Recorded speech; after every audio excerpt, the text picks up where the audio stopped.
আচ্ছা, আজকে আমাদের পরের শিল্পী বিপ্লব সাহা, তবলায় কথা ছিল রজত সাহা। যাই হোক, আমাদের অনুষ্ঠান শুরু হচ্ছে। আজকের এই শিল্পী সম্পর্কে দু একটি কথা বলে নেওয়া প্রয়োজন।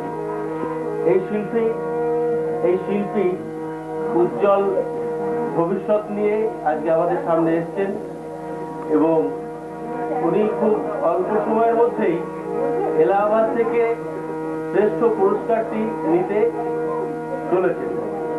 আজকে এই অনুষ্ঠানে তার প্রথম গান মান্না দের কতদিন দেখিনি তোমার।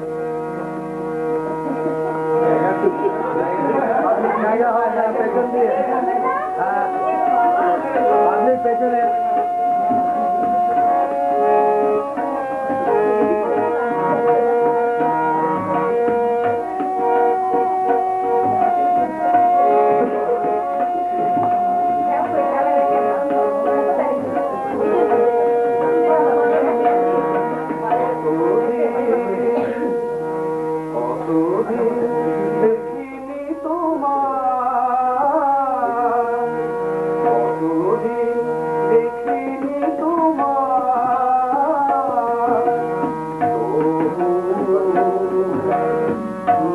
Oh